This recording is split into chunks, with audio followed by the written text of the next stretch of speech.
ಆಶೀರ್ವಾದ, ಅವ್ರು ಕೊಟ್ಟಂಥ ಪ್ರೋತ್ಸಾಹ, ನಾನು ಇವತ್ತು ನಾಮಿನೇಷನ್ ಹಾಕಿದ್ದೀನಿ.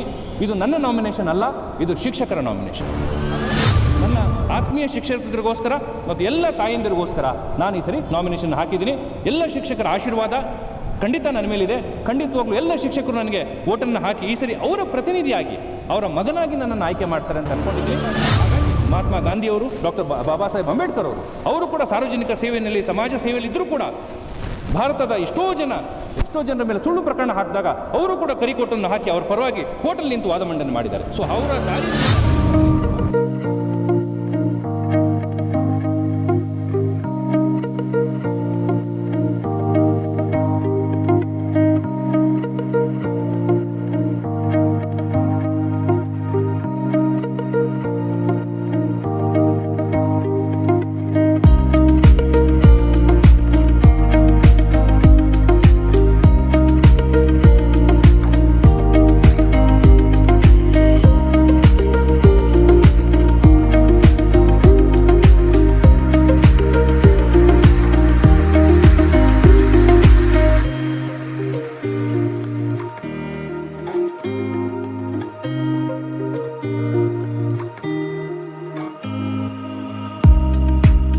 ಎಲ್ಲರಿಗೂ ನಮಸ್ಕಾರ.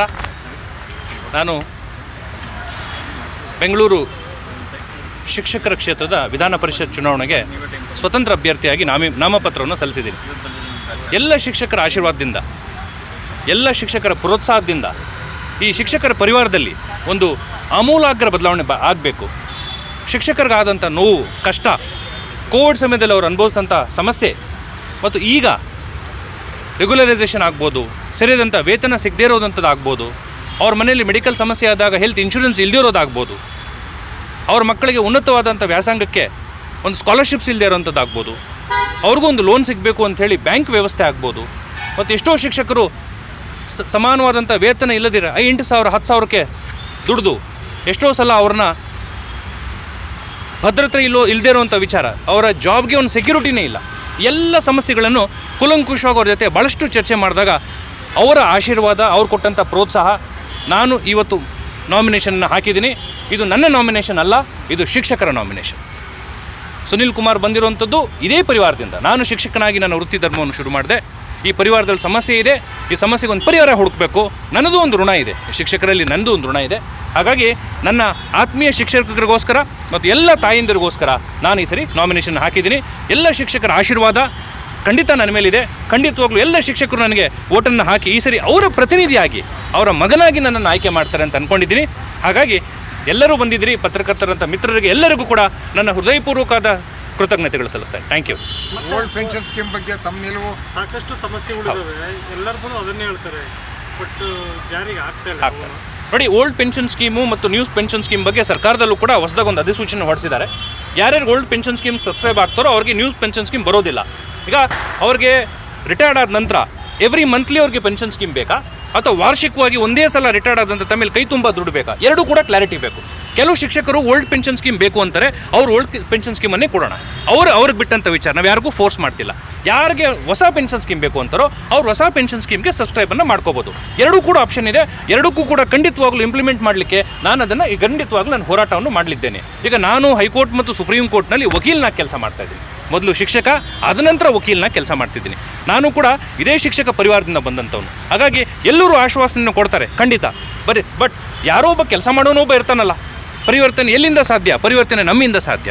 ನಾವೆಲ್ಲರೂ ಕೂಡ ಪಕ್ಷ, ಯಾವುದೋ ಜಾತಿ, ಯಾವುದೋ ಧರ್ಮ ಅವ್ರನ್ನ ನೋಡ್ದಿರಾ ಒಬ್ಬ ವ್ಯಕ್ತಿಯನ್ನು ನೋಡಿ, ವ್ಯಕ್ತಿ ಮಾಡಿರುವಂಥ ಕೆಲಸ, ವ್ಯಕ್ತಿ ಮಾಡಿರುವಂಥ ಸಾಧನೆ, ವ್ಯಕ್ತಿ ಓದಿರುವಂಥದ್ದು.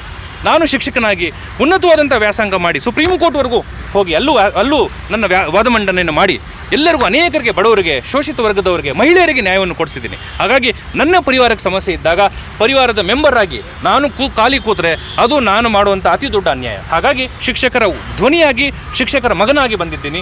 ಶಿಕ್ಷಕರು ಖಂಡಿತವಾಗ್ಲೂ ಪೆನ್ಷನ್ ಸ್ಕೀಮ್ ಆಗ್ಬೋದು, ಯಾವುದೇ ವಿಚಾರ ಆಗ್ಬೋದು, ಅವ್ರು ಮುಕ್ತವಾಗಿ ನನ್ನ ಹತ್ರ ಬರ್ಬೋದು. ನಾನು ಅವರ ಸ್ನೇಹಿತನಾಗಿ, ಅವರ ಮಗನಾಗಿ ಖಂಡಿತವಾಗ್ಲೂ ಅವರ ಎಲ್ಲ ಸಮಸ್ಯೆಗಳು 40 ವರ್ಷಗಳಿಂದ ಸಾಮಾಜಿಕ ಕ್ಷೇತ್ರದಲ್ಲಿ ಒಳ್ಳೆಯ ಹೆಸರು ಇಟ್ಕೊಂಡು ಬಂದಿದ್ದೀನಿ. ಈಗ ಕಾಶಿ ವಿಶ್ವೇಶ್ವರ ಸ್ವಾಮಿ ದೇವಸ್ಥಾನದಲ್ಲೂ ಅಧ್ಯಕ್ಷರಾಗಿ ಬಳೆಪೇಟೆಯಲ್ಲಿ ಸೇವೆ ಮಾಡ್ಕೊಂಡು ಬರ್ತಾಯಿದ್ದೀವಿ. ನಮ್ಮ ಮಗ ಸುನಿಲ್ ಕುಮಾರ್ ಅವರು ಉನ್ನತ ವ್ಯಾಸಂಗ ಮಾಡಿ ಹೈಕೋರ್ಟ್ ಮತ್ತು ಸುಪ್ರೀಂ ಕೋರ್ಟಲ್ಲಿ ಒಳ್ಳೊಳ್ಳೆ ಮೊಕದ್ದಮೆಗಳನ್ನೆಲ್ಲ ಗೆದ್ದು ಒಳ್ಳೆ ಹೆಸರು ಮಾಡಿದ್ದಾರೆ. ಅವರಿಗೆ ಚಿಕ್ಕ ವಯಸ್ಸಿಂದ ಸೇವಾ ಮನೋಭಾವನೆ ಜಾಸ್ತಿ ಇದೆ. ಯಾವುದೇ ಕೆಲಸಕ್ಕಾಗಲಿ ಶ್ರದ್ಧೆಯಿಂದ ಪ್ರಾಮಾಣಿಕವಾಗಿ ಕಷ್ಟಪಟ್ಟು ಅವರಿಗೆ ನ್ಯಾಯ ದೊರಕಿಸ್ಕೊಡೋದ್ರಲ್ಲಿ ಅವರು ಸಫಲರಾಗ್ತಾ ಬರ್ತಿದ್ದಾರೆ. ಈಗ ಅವರು ಈ ಶಿಕ್ಷಣ ಕ್ಷೇತ್ರದಿಂದ ವಿಧಾನ ಪರಿಷತ್ತಿಗೆ ನಿಲ್ಲಬೇಕು ಅಂತ ಒಂದು ತೀರ್ಮಾನ ತಗೊಂಡು ಇದಕ್ಕೆ ಅವರು ಪಾದಾರ್ಪಣೆ ಮಾಡಿದ್ದಾರೆ. ಅವರು ಖಂಡಿತವಾಗಲೂ ಅವ್ರು ಏನಾದರೂ ನೀವೆಲ್ಲರೂ ಸೇರಿ ಅವ್ರನ್ನ ಜಯಿಸಿದರೆ 100ಕ್ಕೆ 100 ಎಲ್ಲರಿಗೂ ನ್ಯಾಯ ದೊರಕಿಸ್ಕೊಡ್ತಾರೆ, ಅದರೊಳಗೆ ಸಂಶಯ ಇಲ್ಲ. ಯಾಕಂದರೆ ನಾನು ನನ್ನ ಮಗನಾಗಿ ಅವರು ನಾನು ನೋಡಿರೋದ್ರಿಂದ ಒಂದು ಆತ್ಮವಿಶ್ವಾಸದಿಂದ ಹೇಳ್ತಾ ಇದ್ದೀನಿ. ಇವತ್ತು ಗುರು ಯಾವುದೇ ಒಂದು ಮಂತ್ರ ಶುರು ಮಾಡಿದ್ರು ಗುರು ಬ್ರಹ್ಮ ಗುರು ವಿಷ್ಣು ಅಂತ ನಾವು ಶುರು ಮಾಡ್ತೀವಿ. ಕಡೆಯೊಳಗೂ ಗುರುವೇ ನಾವು ನೆನೆಸ್ಕೊಳ್ತೀವಿ. ಆ ಗುರುಗಳಿಗೆ ಅಪಾರವಾದಂಥ ಗೌರವ ಕೊಡುವಂಥ ವ್ಯಕ್ತಿತ್ವ ಅವ್ರದ್ದು. ಅದಕ್ಕೋಸ್ಕರ ಅದೇನಾದರೂ ಒಂದು ಸಾಧನೆ ಮಾಡಬೇಕು, ಈ ಕಷ್ಟದಲ್ಲಿರೋ ಮೇಷ್ಟ್ರುಗಳಿಗೆ, ಟೀಚರ್ಗಳಿಗೆ, ಇವರಿಗೆಲ್ಲ ಒಂದು ನೆಲೆ ಮಾಡಿಕೊಡ್ಬೇಕು ಅಂತ ಒಂದು ದೃಢವಾದಂಥ ಒಂದು ತೀರ್ಮಾನ ತಗೊಂಡು ಇವತ್ತು ಸುನಿಲ್ ಕುಮಾರ್ ಅವರು ಈ ವಿಧಾನ ಪರಿಷತ್ತಿಗೆ ಚುನಾವಣೆಗೆ ನಿಲ್ತಾ ಇದ್ದಾರೆ. ಎಲ್ಲ ಶಾಸಕರು ಎಲ್ಲ ಮಿತ್ರರು, ಶಿಕ್ಷಕರು, ಸಹೋದರಿಯರು ಅವರಿಗೆ ಆಶೀರ್ವಾದ ಮಾಡಿ ಅತೀ ಬೆಂಬಲದಿಂದ ಅವ್ರನ್ನ ಚುನಾವಣೆ ಮಾಡಿದ್ರೆ ಖಂಡಿತವಾಗಲೂ ಎಲ್ರಿಗೂ ಅನುಕೂಲ ಆಗುತ್ತೆ ಅಂತ ನನ್ನ ನಂಬಿಕೆ. 100% ಅವ್ರು ಮಾಡ್ತಾರೆ. ಅದು ಎಲ್ಲರೂ ಇದಕ್ಕೆ ಅವರಿಗೆ ಸಹಕಾರ ಕೊಡಲಿ, ಎಲ್ಲರೂ ಸಹಾಯ ಮಾಡಲಿ. ನೀವು ಪತ್ರಕರ್ತರು ಇದನ್ನು ಬಿಂಬಿಸಿ ಎಲ್ಲ ಗಮನಕ್ಕೂ ಹೋಗೋ ರೀತಿ ಪತ್ರಿಕೆಯಲ್ಲಿ ಪ್ರಕಟಣೆ ಮಾಡಬೇಕು ಅಂತೇಳಿ ತಮ್ಮೆಲ್ಲರಲ್ಲೂ ನಾನು ವಿನಂತಿ ಮಾಡ್ಕೊಳ್ತೇನೆ.